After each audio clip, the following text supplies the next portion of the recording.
राधे राधे। राधे ज्ञान सागर में आप सभी का स्वागत है।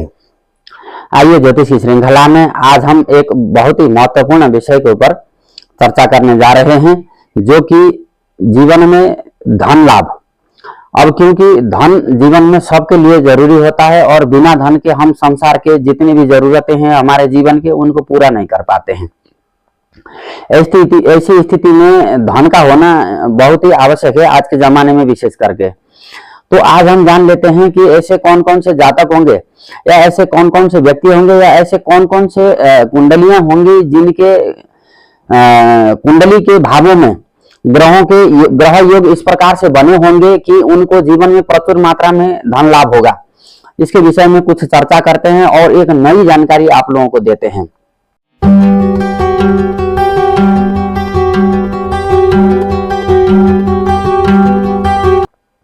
सर्वप्रथम बात करते हैं,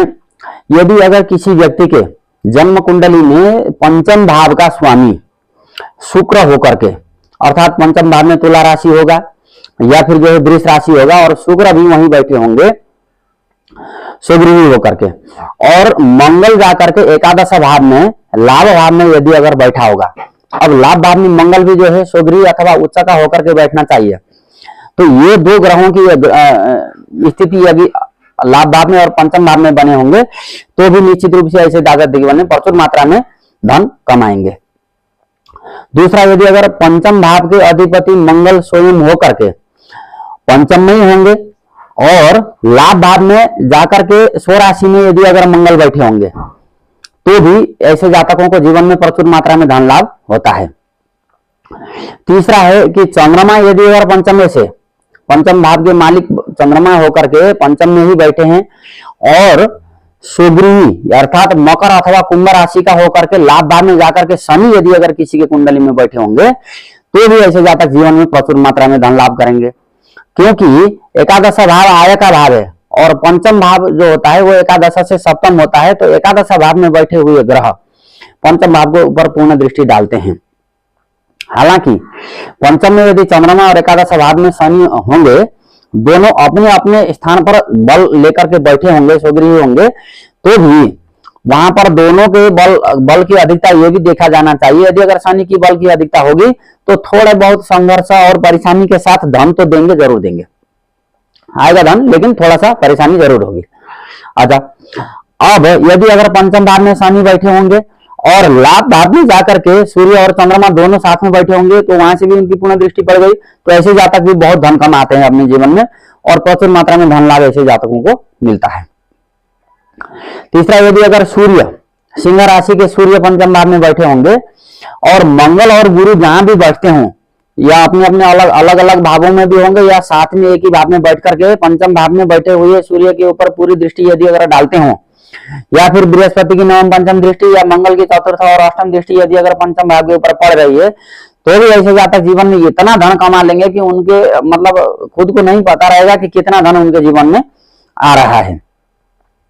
तो धन का सार समार व्यवस्थापन करने के लिए भी बहुत सारे एम्प्लॉय को उनको रखना पड़ता है, तो इतना धन ऐसे जातक कमा लेते हैं। और यदि चंद्रमा, बृहस्पति और शुक्र ये तीनों शुभ ग्रह, तीनों ग्रह हो या फिर तीनों में से कोई दो ग्रह जाकर के द्वितीय भाव में अपने घर में होंगे या फिर उच्च के होकर के बैठे होंगे तो भी ऐसे जातकों के जीवन में बहुत सारा धन आएगा और इनका बैंक बैलेंस बहुत अच्छा होता है। द्वितीय भाव में यदि अगर उच्च के स्वगृही चंद्रमा, शुक्र, बुध ऐसे होंगे ना तो इनको बैंक बैलेंस बहुत अच्छा होता है। इसी प्रकार से ऊपर जो मैंने योग बताए, इन सारे योगों में अगर कोई एक योग भी किसी के भी जीवन में अगर होगा ना तो ऐसे व्यक्ति जीवन में बहुत धन अर्जन कर लेंगे और जीवन में कभी भी धन की कमी ऐसे जातकों के नहीं होती है।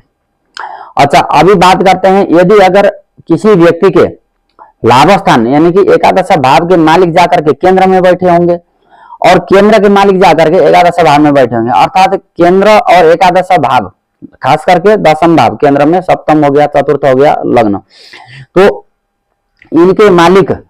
यदि एकादश भाव के स्वामी के साथ घर एक्सचेंज करके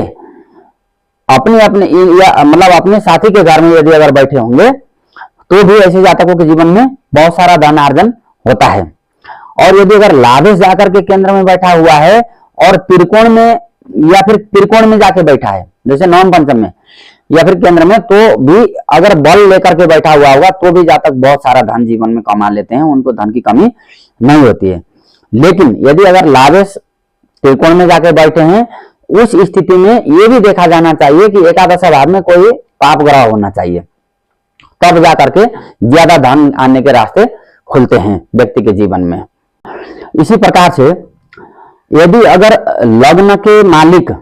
स्वामी केंद्र में और दशम भाव के मालिक चतुर्थ में और नवम भाव के मालिक जाकर के एकादश भाव में यदि अगर बैठे होंगे किसी की कुंडली में,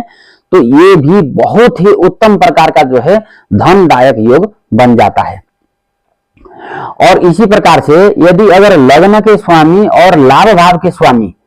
ये दोनों यदि अगर मिल करके स्थान परिवर्तन योग बनाते हैं, अर्थात लग्नेश जाकर के लाभ भाव में और लाभेश